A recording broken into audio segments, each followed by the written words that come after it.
Hello everyone, welcome to seek study smartly. मैं हूं बलजिंदर सिंह, आपका मेरे यूट्यूब चैनल पर स्वागत करता हूं। डियर फ्रेंड्स, आपको पता ही है मैंने पेपर 2 कॉमर्स में बिजनेस मैनेजमेंट स्टार्ट किया था, जिसमें 2-3 वीडियो मैंने बना दी हैं।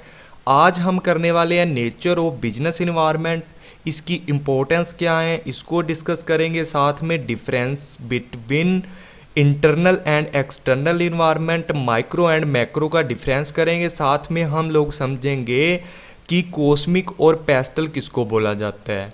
डियर फ्रेंड्स, ये बहुत ही अच्छी वीडियो जाने वाली है, इसके अंदर आपको अच्छी नॉलेज मिलेगी। साथ में डियर फ्रेंड्स, जिन्होंने अभी तक मेरा यूट्यूब चैनल सब्सक्राइब नहीं किया, जल्दी से जल्दी यूट्यूब चैनल को सब्सक्राइब कर लीजिए, बेल आइकन को दबा लीजिए ताकि आपको हर वीडियो का नोटिफिकेशन मिलता रहे। और ये मेरा टेलीग्राम चैनल है, इसका भी लिंक आपको डिस्क्रिप्शन में मिल जाएगा। डियर फ्रेंड्स, वेरी हेल्पफुल है आपके लिए। पेपर 1 के डेली MCQ आपको प्रोवाइड करता हूँ। यहाँ पर आपकी जो पेपर 1 की प्रैक्टिस है डे बाय डे होती रहती है, तो इसको भी ज्वाइन कर लेना। तो स्टार्ट करते हैं। बिजनेस इन्वायरमेंट के जो नेचर्स हैं उनको डिस्कस करती हैं, कैरेक्टरिस्टिक क्या होती हैं। सबसे पहले बात करते हैं टोटल जो एक्सटर्नल फोर्सेस होती हैं। बिजनेस इन्वायरमेंट के नेचर्स की बात करते हैं ना, इसके अंदर जितनी भी फोर्सेस होती हैं ना, ज़्यादातर कौन सी फोर्सेस क्या करती हैं, इम्पैक्ट डालती हैं, एग्रीगेटिव होती हैं, जो टोटल एक्सटर्नल फोर्सेस होती हैं। तो इसके अंदर बहुत सारी चीज़ें आती है, जैसे economic environment, technology environment, international, political, social, cultural, natural, ठीक है, फिजिकल इन्वायरमेंट। ये सारी चीज़ें आती हैं जो क्या करती हैं, बिजनेस के ऊपर इम्पैक्ट डालती हैं। और जिन्होंने अभी तक पहले की 2 वीडियो नहीं देखी, उनको भी अच्छे से देख लेना, बहुत ही हेल्पफुल वीडियो हैं। तो उसके बाद बात करती हैं स्पेसिफिक और जनरल फोर्सेस की। तो टोटल को हम 2 चीज़ों में बांट देते हैं, किसके अंदर, स्पेसिफिक और जनरल फोर्सेस के अंदर। स्पेसिफिक के अंदर कौन कौन सी आती हैं, जो क्या होती हैं, हमारी माइक्रो होती हैं, जिसके अंदर इन्वेस्टर आ गया, कस्टमर आ गया, कंपटीटर हो गया, सप्लायर्स हो गए, ये सारे होते हैं जो क्या करते हैं, इमीडिएटली इफ़ेक्ट करते हैं, हमारे बिजनेस के ऊपर डायरेक्टली इफ़ेक्ट करते हैं। उसके बाद बात करते हैं जनरल फोर्सेस की।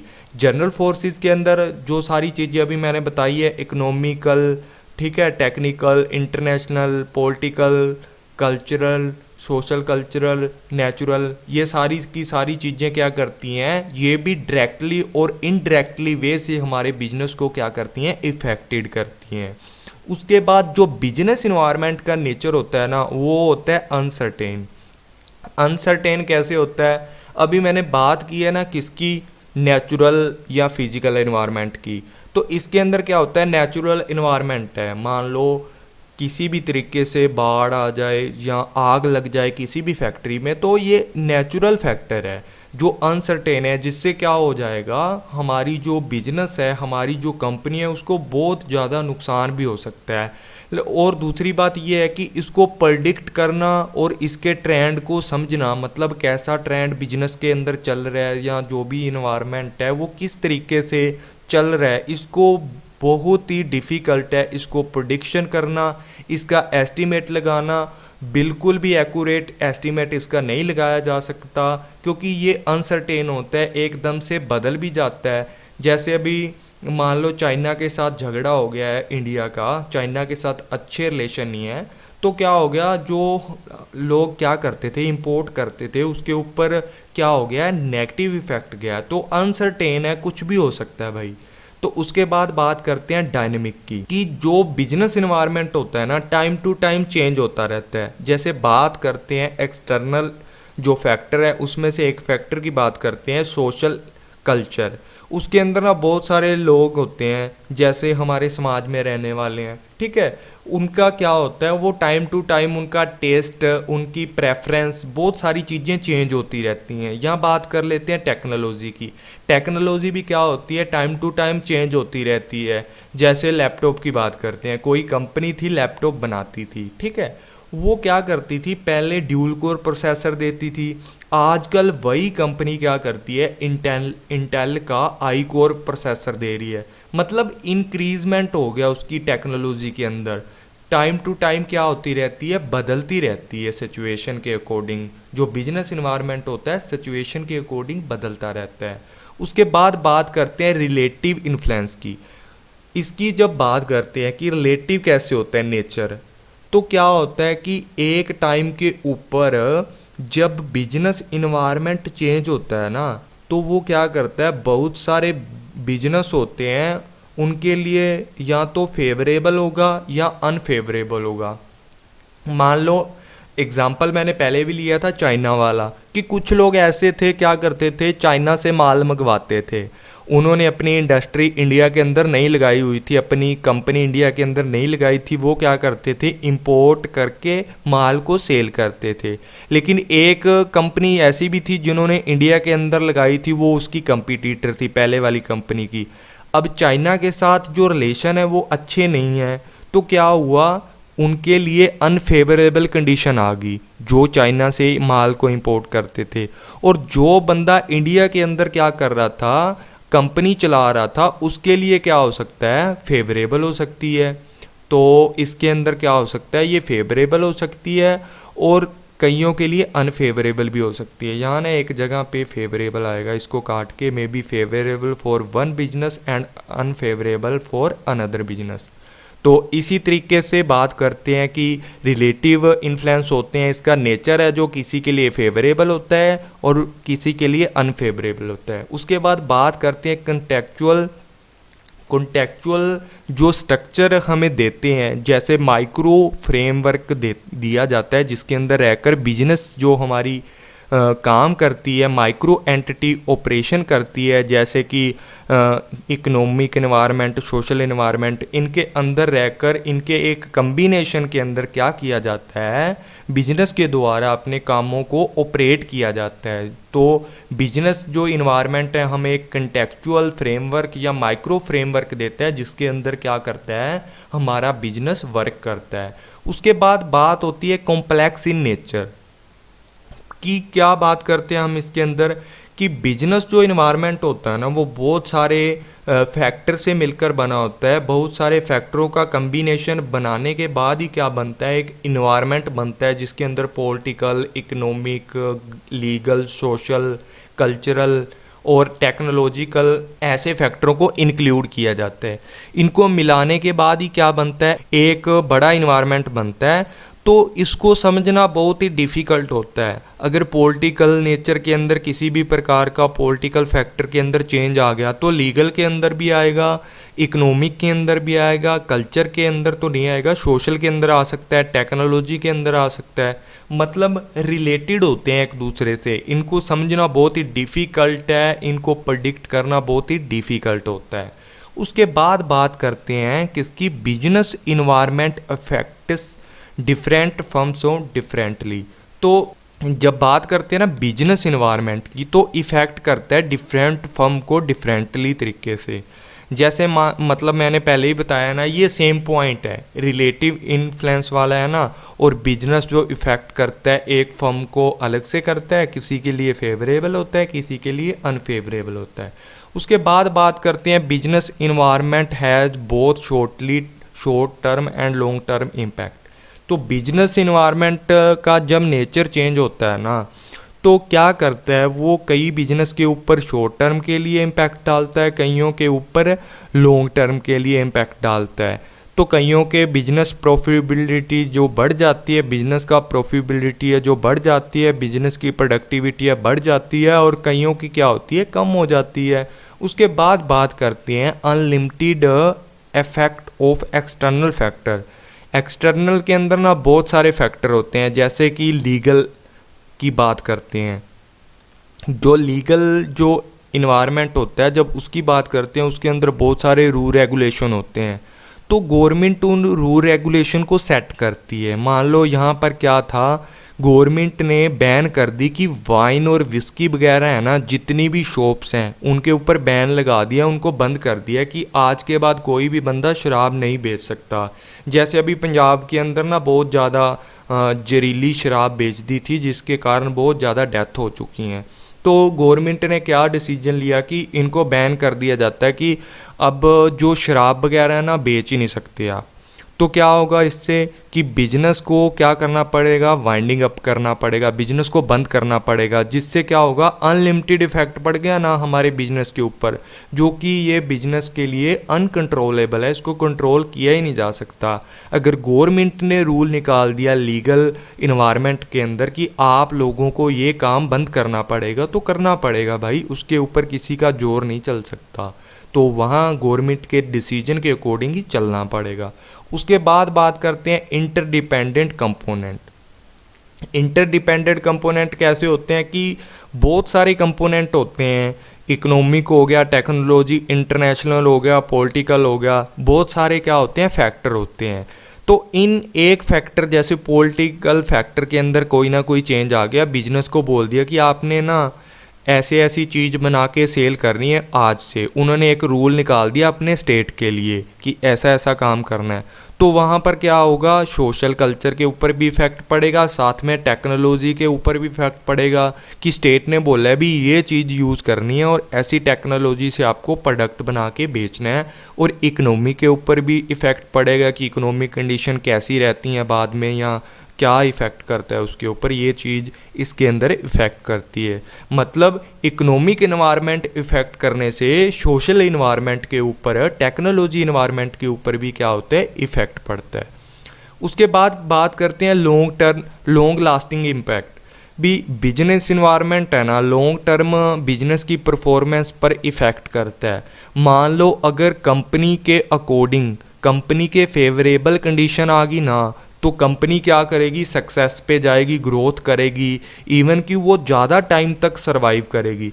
अगर अनफेवरेबल कंडीशन आ गई ना, तो कंपनी को बंद भी करना पड़ सकता है। जैसे मैंने पीछे बताया कि वाइन वाला जो डिसीजन लिया है कि इंडिया के अंदर अब वाइन नहीं चलेगी, तो मान लो वो वाइन के जो भी ठेके बोल देते हैं जिनको हम, या वाइन की शॉप है जो, उनको अगर बंद कर दिया जाएगा तो क्या होगा, कंपनी के ऊपर लॉन्ग टर्म तक इम्पैक्ट जाएगा, लॉन्ग लास्टिंग इम्पैक्ट जाएगा कि अब वाइन के जो भी शॉप्स हैं वो अपनी सेलिंग नहीं कर सकते। उसके बाद बात करते हैं बिजनेस जो इन्वायरमेंट है ना, इसके अंदर इंटरनल और एक्सटर्नल दोनों फोर्सेस को इंक्लूड किया जाता है।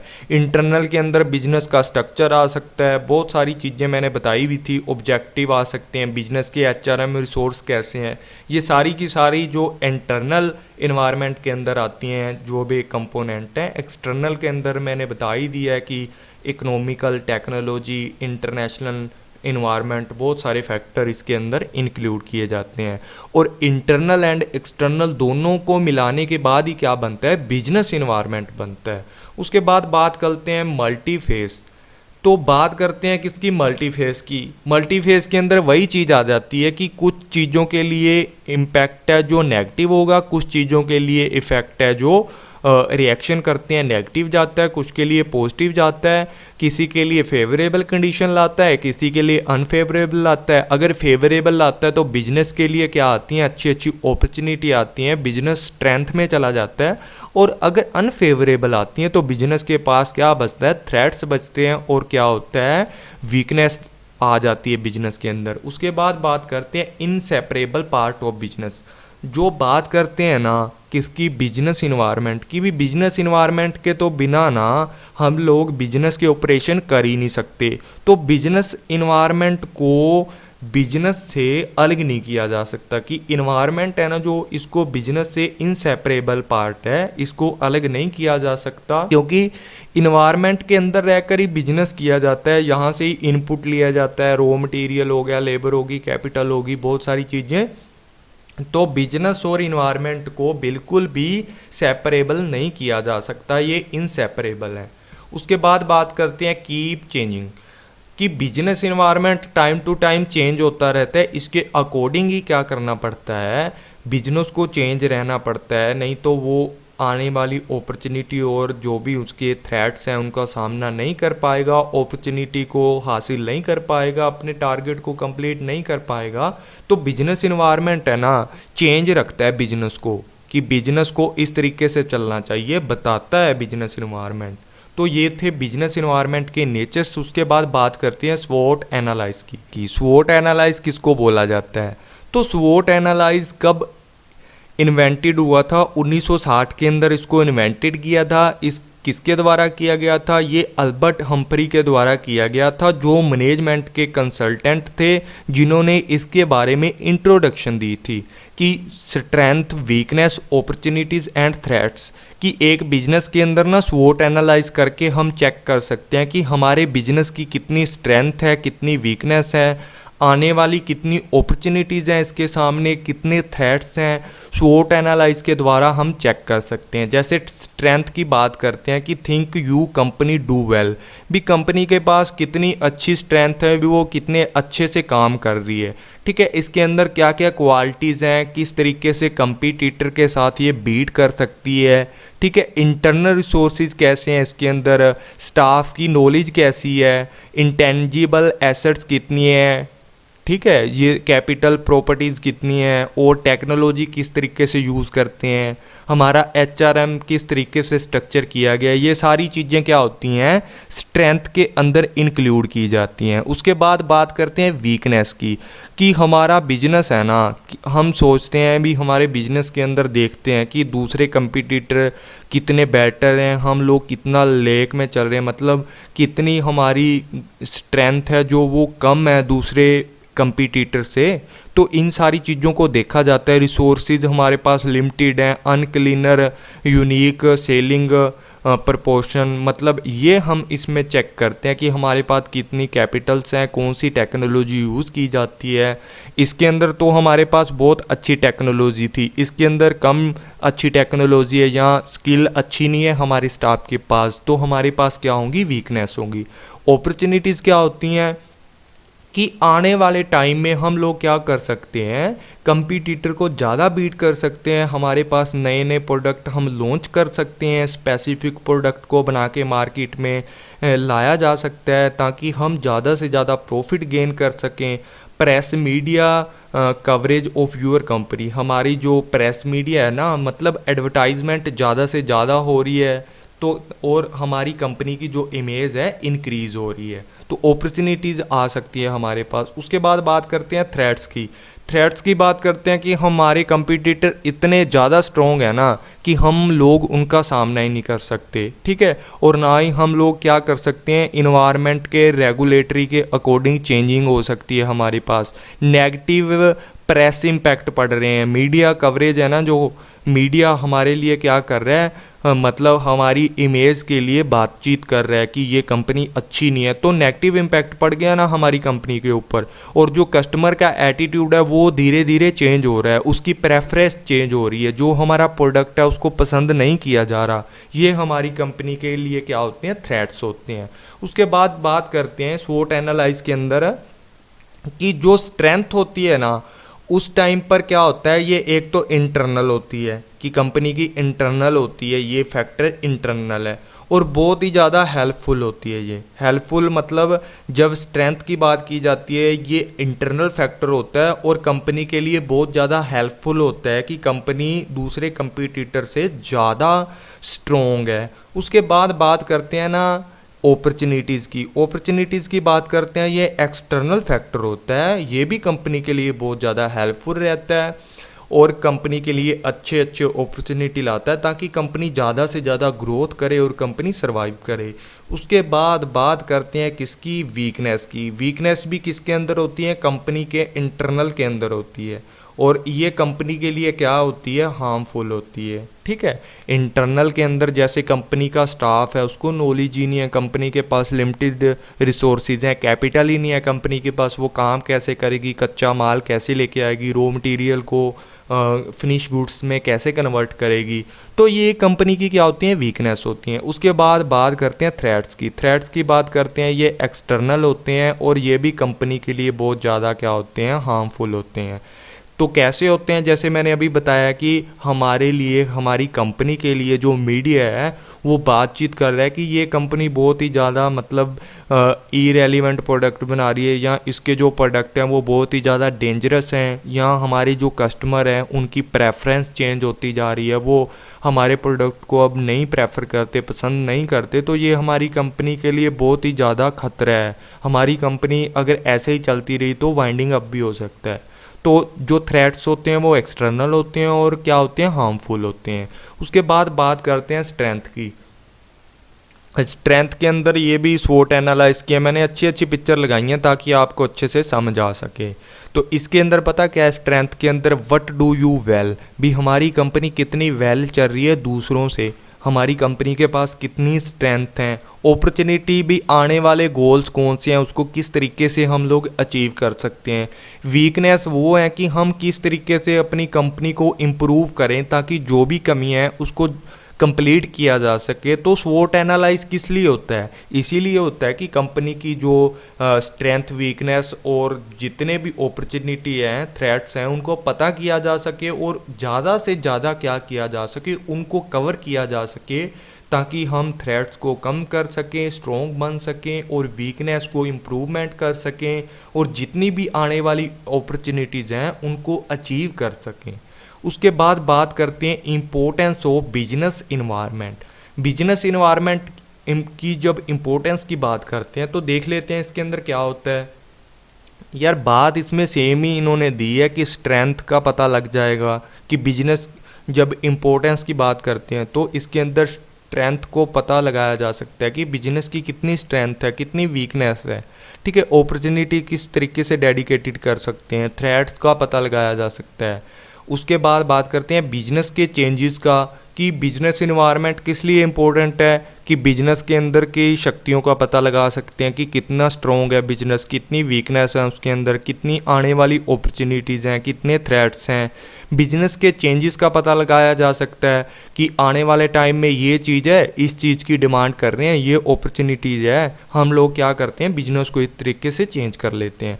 बिजनेस को क्या कर देता है, डायनामिक एंड फ्लेक्सिबल बना देता है कि बिजनेस जो इन्वायरमेंट होता है जब उसको स्कैन किया जाता है, उसका स्वोट एनालाइज किया जाता है, तो बिजनेस के बहुत सारे जो फैक्टर हैं एक्सटर्नल और इंटरनल उनको समझा जाता है, जिससे हमारा बिजनेस ज़्यादा से ज़्यादा डायनामिक और फ्लेक्सिबल बन जाता है, लॉन्ग टर्म ग्रोथ कर सकते हैं। जब बिजनेस इन्वायरमेंट को समझते हैं तो सारे फैक्टरों को समझ लेते हैं, सोशल फैक्टरों को भी समझ लिया जाता है, तो इसके अंदर क्या होता है, बिजनेस ज़्यादा टाइम तक ग्रोथ करने के चांसेज होते हैं और जितने भी हमारे पास क्या होते हैं रिसोर्सेज होते हैं उनको ज़्यादा से ज़्यादा बेस्ट यूटिलाइजेशन किया जाता है। ये वही चीज़ आ गई, थ्रेट्स आ गए, स्वोट एनालाइज आ गया, पूरा का पूरा strength, weakness, opportunities and threats आ गए हैं।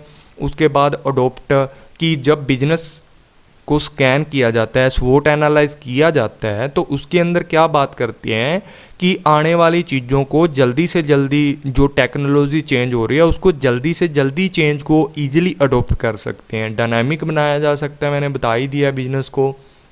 ये जो इम्पोर्टेंस है ना, ये बिजनेस इन्वायरमेंट की भी है और स्वोट एनालाइज की भी है, दोनों की सेम है, तो ये चल जाएंगे इसके अंदर। इसको अच्छे से आप लोगों ने रीड करना है। उसके बाद इसके अंदर और मैंने बहुत सारी इम्पोर्टेंस इंक्लूड की हैं जो बहुत ही ज़्यादा MCQ को सॉल्व करने में हेल्प करती हैं। तो देख लेते हैं कि फर्स्ट मूवर एडवांटेज, कि मूवर एडवांटेज क्या होती है कि हम ओवरऑल जो मार्केट है ना उसको कैप्चर कर सकते हैं। जब बिजनेस की बात करते हैं ना, बिजनेस इन्वायरमेंट की, तो बिजनेस इन्वायरमेंट के अंदर आप बहुत सारी जो भी अपॉर्चुनिटीज़ होती हैं उनको पता लगाया जा सकता है एक कंपनी के द्वारा, और क्या किया जा सकता है, उनको कैप्चर किया जा सकता है, उनको ज़्यादा से ज़्यादा क्या किया जा सकता है, अपने टारगेट को सेट करके उनको अचीव करके हम लोग पूरी मार्केट के अंदर मोनोपोली ला सकते हैं या उसको कवर कर सकते हैं ताकि हमारी कंपनी ज़्यादा से ज़्यादा प्रॉफिट गेन करे।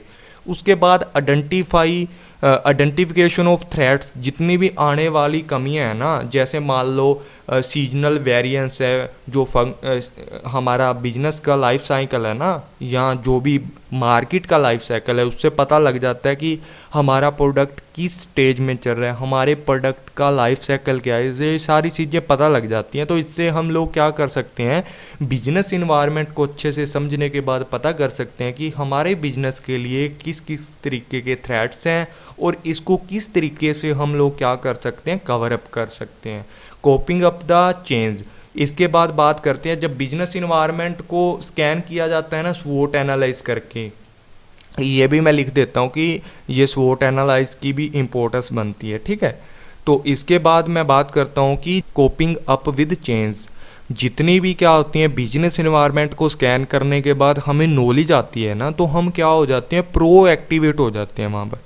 प्रोएक्टिवेट होने से क्या होता है, हमारा बिजनेस है जो डायनामिक हो जाता है, पहले ही आने वाली चीज़ों को क्या कर लेता है, अडोप्ट कर लेता है। आने वाली जितनी भी टेक्निक है उनको अच्छे से क्या कर लेता है, इसके अंदर पहले ही अडोप्ट कर लेता है, प्रोएक्टिव होने के एक्टिव हो जाता है, जिसके कारण आने वाले जितने भी चेंजेस हैं उसको पहले ही एक्सेप्ट कर लेता है। उसके बाद क्या करते हैं, इम्प्रूवमेंट परफॉर्मेंस। जब हम लोग क्या करते हैं, बिजनेस के इन्वायरमेंट को समझ लेते हैं तो हम एक अच्छी स्ट्रेटजी को बना लेते हैं अपने रिसोर्सिस के अकॉर्डिंग।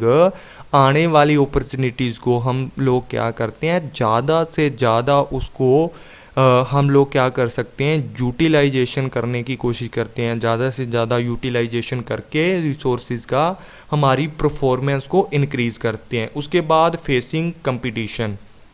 जब बिजनेस इन्वायरमेंट की बात करते हैं ना, तो हमारी जितने भी मार्केट के अंदर फैक्टर होते हैं उनको भी हम लोग क्या करते हैं, स्टडी करते हैं, जिससे हम लोग क्या करते हैं, हमारे कंपटीटर को ज़्यादा से ज़्यादा अच्छी स्ट्रेटजी बना के हम लोग क्या कर सकते हैं, उस कंपटीशन को फेस कर सकते हैं, मार्केट शेयर को ग्रो कर सकते हैं, मार्केट के अंदर हमारे प्रोडक्ट की ज़्यादा से ज़्यादा डिमांड ला सकते हैं, ताकि हम लोग हमारे कंपटीटर्स को बीट करके हमारे प्रोडक्ट को ज़्यादा सेल कर सकें और बिजनेस को प्रॉफिट में ला सकें। उसके बाद बात करते हैं बिल्डअप कंपनी इमेज।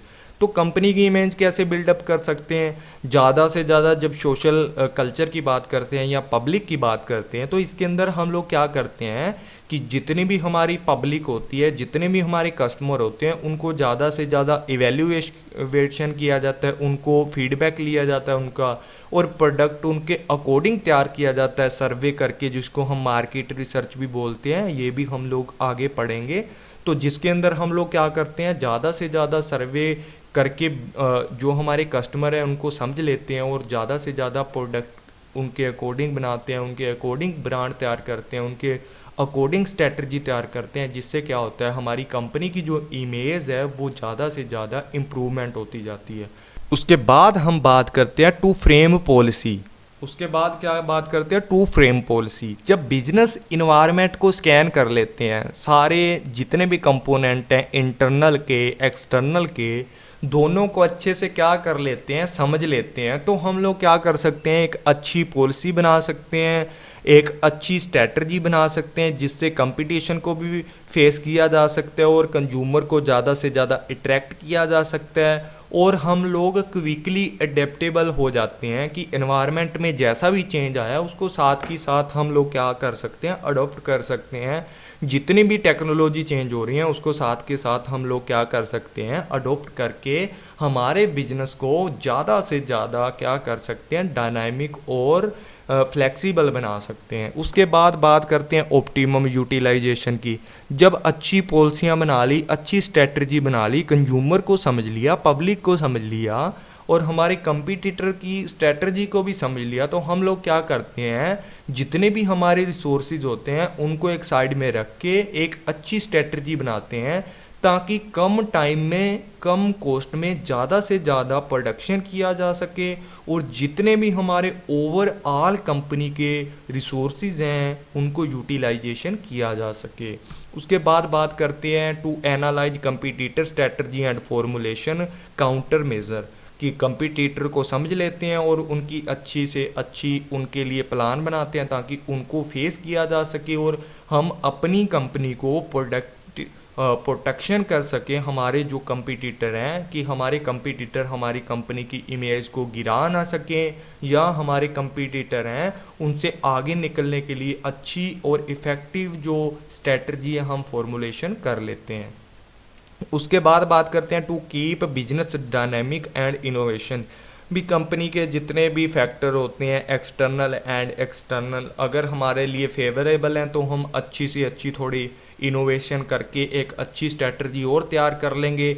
अगर अनफेवरेबल हैं तो दोबारा स्कैनिंग करेंगे, स्वोट एनालाइज दोबारा करेंगे और उसके बाद हम लोग क्या करेंगे, एक अच्छी स्ट्रेटजी बनाएंगे ताकि हमारा बिजनेस डायनेमिक एंड इनोवेटिव रहे। उसके बाद बात करते हैं to provide input for decision making. जब बात करते हैं ना किसकी, बिजनेस इन्वायरमेंट की, तो बिजनेस इन्वायरमेंट की बात करते हैं तो हमारा बिजनेस है ना, तो बहुत सारी जो स्कैनिंग करता है, स्वोट एनालाइज करता है या इंटरनल एंड एक्सटर्नल जितने भी फैक्टर हैं उनको स्कैन करता है, तो हमारे पास ना बहुत ज़्यादा इन्फॉर्मेशन क्या हो जाती है, अवेलेबल हो जाती है, जिससे हम लोग क्या करते हैं, हमारी मैनेजमेंट के, हमारी कंपनी के, हमारी स्ट्रेटजी मेकिंग के बहुत सारे डिसीजन ले सकते हैं। कस्टमरों के लिए भी डिसीजन ले सकते हैं, पब्लिक के लिए भी ले सकते हैं, और हमारी कंपनी के लिए, मैनेजमेंट के लिए, सबके लिए अच्छे अच्छे डिसीजन ले सकते हैं। उसके बाद करते हैं to find out strength of business, कि बिजनेस की स्ट्रेंथ पता लगती है, वीकनेस का पता लगता है, अपॉर्चुनिटीज़ का पता लगता है, ये तो कर ही लिया हम लोगों ने। उसके बाद थ्रेट्स का भी पता लगता है।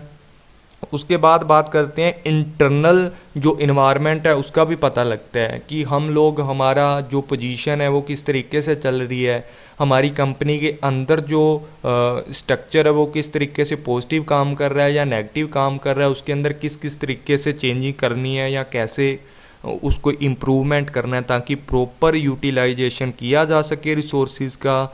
तो उसके बाद डियर फ्रेंड्स इतने ही थे।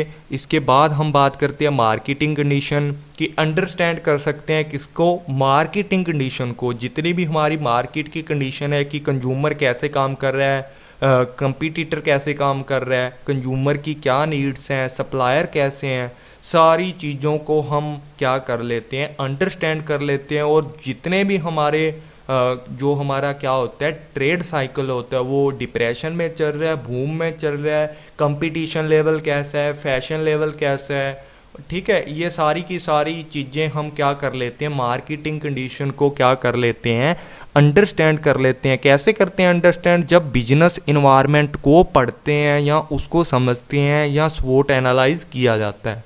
उसके बाद बात करते हैं कि टेक्नोलॉजी की, कि जब हम लोग बिजनेस स्कैनिंग करते हैं, बिजनेस इन्वायरमेंट को पढ़ते हैं, तो हमें पता लग जाता है ना, जब मार्केटिंग कंडीशन देखते हैं कि कंपटीटर कैसी टेक्नोलॉजी यूज़ कर रहा है, तो हम भी एडजस्टमेंट कर लेते हैं, अपनी टेक्नोलॉजी को ज़्यादा से ज़्यादा एनहांसमेंट कर लेते हैं, अपनी टेक्नोलॉजी को ज़्यादा से ज़्यादा एनहांसमेंट कर लेते हैं, ताकि हम भी क्या कर सकें, कंपटीटर को बीट कर सकें, कम कॉस्ट के अंदर प्रोडक्ट को बना सकें। उसके बाद बात करते हैं international event their impact on business, कि हम लोग अंडरस्टैंड कर सकते हैं, to understand international event and their impact on business, कि इंटरनेशनल जो हमारे इवेंट होते हैं हमारे बिजनेस के ऊपर किस तरीके से इम्पैक्ट डालते हैं। जैसे अभी चाइना वाला था, कि हम लोगों ने चाइना के साथ बॉयकॉट कर दिया और वहाँ से कुछ भी नहीं लेते, तो बहुत सारे ऐसे बिजनेस थे जो क्या करते हैं, कंपनी ऐसी थी जो इंपोर्ट करती थी चाइना का जो मटेरियल था, अब वो उसके ऊपर बैन लगा दिया गया, तो उसके ऊपर भी क्या हुआ है, इम्पैक्ट पड़ा है। तो बिजनेस जो इन्वायरमेंट को स्टडी करते हैं, तो उसके अंदर हम पता करते हैं कि किस तरीके से हमारे बिजनेस के ऊपर इम्पैक्ट डाल। उसके बाद हम बात करते हैं to understand economic policy of government and their impact on business, की इकोनॉमिक पॉलिसी, एक गवर्नमेंट के द्वारा ना बहुत सारी इकोनॉमिक पॉलिसीज बनाई जाती हैं, जैसे फॉरेन इन्वेस्टमेंट पॉलिसी होगी, मॉनेटरी पॉलिसी होगी, फिजिकल पॉलिसी होगी, बहुत सारी पॉलिसी बनाई जाती हैं जो हमारी कंपनी के लिए फेवरेबल भी हो सकती है, अनफेवरेबल भी हो सकती हैं, अपॉर्चुनिटीज़ भी ला सकती हैं और थ्रेट्स भी ला सकती हैं। तो इसके अंदर उस पॉलिसियों को समझ के अपने बिजनेस की पॉलिसियाँ तैयार की जा सकती हैं, और हमारे बिजनेस के लिए ये बहुत ही ज़्यादा इम्पोर्टेंट होती हैं। उसके बाद to understand political situation and its effect on business, कि जब बात करते हैं ना किसकी पॉलिटिकल सिचुएशन होगी, पॉलिटिकल के अंदर पॉलिटिकल की स्टेबिलिटी होगी, पॉलिटिकल प्रेशर हो गया, political relation of our government and other countries के साथ, कि पॉलिटिकल है जो हमारी गवर्नमेंट की बात करते हैं इसके अंदर भी, कि हमारी गवर्नमेंट का अदर कंट्री के साथ किस तरीके से क्या है रिलेशनशिप है, किस तरीके से वो आपस में बातचीत करती हैं, पॉलिटिकल प्रेशर किस तरीके से, गवर्नमेंट किस तरीके से प्रेशर करती है बिजनेस को, ठीक है, पॉलिटिकल की स्टेबिलिटी कितनी है गवर्नमेंट का, और स्टेट गवर्नमेंट और सेंट्रल गवर्नमेंट का कैसा रिलेशनशिप है, ये सारी चीज़ें इसके अंदर क्या की जाती हैं, अंडरस्टैंड की जाती हैं। उसके बाद डियर फ्रेंड्स इसके अंदर मैंने बताया कि बिजनेस इन्वायरमेंट, ये मैंने दोबारा से ऐड कर दिया है, इसको मैंने डिफरेंस के रूप में ऐड किया है कि ये कंपोनेंट के अंदर क्या क्या डिफरेंस होता है। इंटरनल की बात करते हैं और एक्सटर्नल की बात करते हैं। बिजनेस इन्वायरमेंट दो तरीके से होते हैं, एक इंटरनल इन्वायरमेंट, दूसरा एक्सटर्नल इन्वायरमेंट। इन दोनों का डिफरेंस देखते हैं। उसके बाद माइक्रो एंड मैक्रो का डिफरेंस देखा जाता है कि माइक्रो कैसे काम करती है और मैक्रो कैसे काम करती है, इन दोनों का डिफरेंस देखते हैं। तो देख लेते हैं dear friends, different between internal and external environment. जब बात करते हैं ना इंटरनल एनवायरनमेंट की, तो इंटरनल एनवायरनमेंट ऐसी फोर्सेस होती हैं जो कंपनी के अंदर होती हैं, कंपनी के इन होती हैं, मतलब विद इन द कंपनी के अंडर आती हैं सारी की सारी चीज़, और ये क्या होती हैं, कंपनी के काम के ऊपर इम्पैक्ट डालती हैं। एक्सटर्नल इन्वायरमेंट की जब बात करते हैं, ये कंपनी की परफॉर्मेंस और कंपनी की प्रॉफिटेबिलिटी और फंक्शनिंग के ऊपर इम्पैक्ट डालती है, और ये क्या होती हैं, कंपनी के बाहर के जो फैक्टर होते हैं उनको इसके अंदर क्या किया जाता है, इंक्लूड किया जाता है। ये जो इंटरनल होते हैं कंट्रोलेबल होते हैं, ये अनकंट्रोलेबल होते हैं, और जो इंटरनल होते हैं ये स्ट्रेंथ एंड वीकनेस लेके आते हैं, और एक्सटर्नल होते हैं वो अपॉर्चुनिटीज़ एंड थ्रेट्स लेके आते हैं। उसके बाद ये इंटरनल इन्वायरमेंट होता है, ये कंपनी के ऊपर ही इफ़ेक्ट करता है, लेकिन ये पूरी की पूरी इंडस्ट्री के ऊपर इफ़ेक्ट करते हैं, क्योंकि जो एक्सटर्नल इन्वायरमेंट होता है वो एक कंपनी के लिए थोड़ी बदलेगा, वो पूरी की पूरी हमारी इंडिया के जितनी भी इंडस्ट्री हैं उनके लिए इफ़ेक्ट होगा। अगर कंज्यूमर की नीड के अंदर चेंज हो गया तो वो क्या होगा, एक एरिया के अंदर जितने भी कंज्यूमर है, मान लो उनकी नीड और प्रेफरेंस और टेस्ट चेंज हो गया, तो जितनी भी वहाँ कंपनी है ना, वो चीज़ सबको फेस करनी पड़ेगी, ओनली एक कंपनी को फेस नहीं करनी पड़ेगी। लेकिन मान लो किसी भी कंपनी का जो स्टाफ है उसको ज़्यादा नॉलेज नहीं है, तो वो उसी कंपनी को ही फेस करनी पड़ेगी, अदर कंपनी का स्टाफ अच्छा भी हो सकता है। उसके बाद इंटरनल इन्वायरमेंट होता है ना जो, उसके अंदर क्या होता है, बिजनेस स्ट्रेटजी बनाई जाती है, उसके द्वारा फंक्शनिंग और डिसीजन वगैरह लिए जाते हैं। लेकिन जो एक्सटर्नल इन्वायरमेंट होता है ये क्या करता है, बिजनेस को सर्वाइव करता है, बिजनेस की रेपुटेशन बनाता है, इसकी ग्रोथ करता है, एक्सपेंशन वगैरह इसके अंदर इंक्लूड किया जाता है। उसके बाद बात करते हैं एक्सटर्नल इन्वायरमेंट की। क्या बात करते हैं, माइक्रो एंड मैक्रो इन्वायरमेंट दो तरीके से होते हैं ना, ये किसके पार्ट हैं, एक्सटर्नल के पार्ट हैं। माइक्रो के अंदर क्या बात करते हैं, ये स्ट्रेंथ और वीकनेस लेके आती है, ठीक है। मैक्रो के अंदर बात करती हैं अपॉर्चुनिटी एंड थ्रेट्स लेके आती है। उसके बाद इसके डिफरेंसेस भी देख लेते हैं। जो माइक्रो होता है इसको इंटरनल भी बोल देते हैं कई बार। माइक्रो के अंदर क्या होती हैं, वो सारी चीज़ें आती हैं जो फर्म की ऑपरेशन को क्या करती हैं, इफ़ेक्ट करती हैं, और ये क्या होता है, बहुत ही ज़्यादा इसका वाइड एरिया होता है, और ये क्या करती हैं, पूरे वर्किंग जितने भी एंटरप्राइजेज बिजनेस है ना उन सबको ये क्या करती है, इफ़ेक्ट करती है। उसके बाद इसको इंटरनल इन्वायरमेंट, इसको एक्सटर्नल इन्वायरमेंट बोला जाता है। उसके बाद जो एलिमेंट की बात की जाती है ना, इसको कॉस्मिक बोला जाता है, ये आगे भी पढ़ेंगे कॉस्मिक क्या होता है। और इसको बोला जाता है पेस्टल, इसको क्या बोला जाता है, कॉस्मिक, इसको बोला जाता है पेस्टल। ये क्या होती हैं, स्पेसिफिक होती हैं। स्पेसिफिक मतलब एक कंपनी से ही क्या करती हैं, रिलेटेड होती हैं, लेकिन ये होती है जनरल, ये सभी कंपनियों से रिलेटेड होती हैं। और इसके बाद इसके जो फैक्टर होते हैं ये थोड़े पार्शली कंट्रोलेबल होते हैं, लेकिन ये बिल्कुल भी कंट्रोलेबल नहीं होते। उसके बाद जो ये इफ़ेक्ट करती है डायरेक्टली और रेगुलरली इफ़ेक्ट करती है, ये इनडायरेक्टली और डिस्टेंसली क्या करती है, इफ़ेक्ट करती है। मतलब ये डे बाय डे इफ़ेक्ट करती हैं, और ये भी डे बाय डे कर सकते हैं, लेकिन थोड़ा डिस्टेंस भी हो सकता है इसके अंदर, और ये क्या होती हैं, इनडायरेक्टली भी होती हैं। उसके बाद बात करते हैं ना किसकी, माइक्रो इन्वायरमेंट की। माइक्रो इन्वायरमेंट की बात करते हैं, इसके अंदर कॉस्मिक होता है, कंपटीटर, ऑर्गेनाइजेशन, ठीक है, सप्लायर्स हो गए, मार्केट होगी, इंटरमीडिएट्स हो गए, कस्टमर्स हो गए। उसके बाद बात करते हैं किसकी, मैक्रो की। मैक्रो के अंदर इसको बोला जाता है पेस्टल। पेस्टल का मतलब क्या होता है, political, economical, social, technological, environmental और लीगल। ये हम लोगों ने शॉर्ट फॉर्म वगैरह याद कर लेनी है, इसको सीरीज़ में याद कर लेना है आपने अच्छे से, ताकि आपको क्या रहे, लाइफ टाइम तक ये याद रहे। उसके बाद बात करते हैं ना माइक्रो की, जो क्या होता है, सी से होता है कंपटीटर। कंपटीटर कौन होते हैं, जो हमारी कंपनी के जैसा ही क्या बनाते हैं, प्रोडक्ट बनाते हैं, और क्या होता है, हमारी कंपनी के साथ कंपीट करते हैं, और हमारी कंपनी को बीट करते हैं। ऑर्गेनाइजेशन क्या होता है, ऑर्गेनाइजेशन के अंदर हमारी कंपनी का पूरा स्ट्रक्चर आ जाता है। उसके बाद सप्लायर की बात करते हैं ना, तो सप्लायर के अंदर क्या होता है, वो पर्सन होता है जो हमारे कॉस्ट स्ट्रक्चर को इफेक्ट करता है, हमारी कंपनी को रॉ मटेरियल वगैरह प्रोवाइड करता है। तो ये भी हमारी कंपनी को इफेक्ट करता है। अगर सप्लायर है जो रिलायबल होगा तो हमें कम इन्वेंट्री रखनी पड़ेगी, हमें कच्चा माल कम लेना पड़ेगा और हमारे प्रोडक्शन की जो कॉस्ट है ना वो भी कम आएगी, क्योंकि हमें इन्वेंट्री मेंटेनेंस है जो कम करनी पड़ेगी।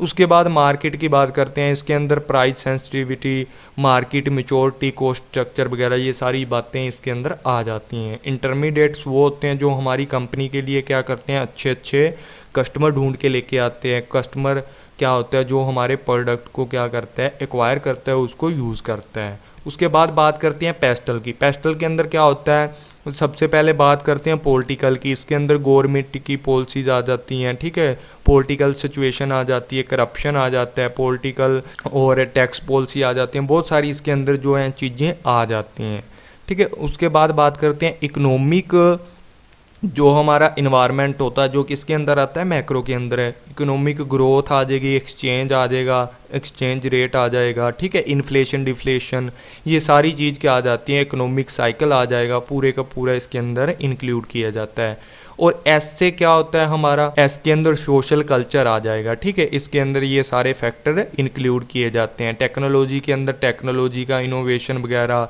ठीक है, रिसर्च डेवलपमेंट एक्टिविटीज़ आ जाएंगी, टेक्निकल अवेयरनेस आ जाएगी। और ई के ऊपर क्या आएगा, इन्वायरमेंटल आएगा, जिसको हम बोल देते हैं नेचुरल एंड फिजिकल इन्वायरमेंट बोला जाता है। वेदर क्लाइमेट वगैरह इसके अंदर पूरे का पूरा इंक्लूड किया जाता है। एल के अंदर क्या आएगा, लीगल इन्वायरमेंट आएगा, जिसके अंदर रूल रेगुलेशन आएगा, जैसे consumer protection act, copyright, patents, health and safety, ये सारी की सारी इसके अंदर चीज़ें इंक्लूड की जाती हैं। तो डियर फ्रेंड्स, आज के लिए इतना था। Thank you all friends. I hope कि आपको अच्छे से समझ आई होगी ये वीडियो और आपके लिए ज़्यादा से ज़्यादा हेल्पफुल होगी। मिलते हैं अगली वीडियो के अंदर। Thank you all friends.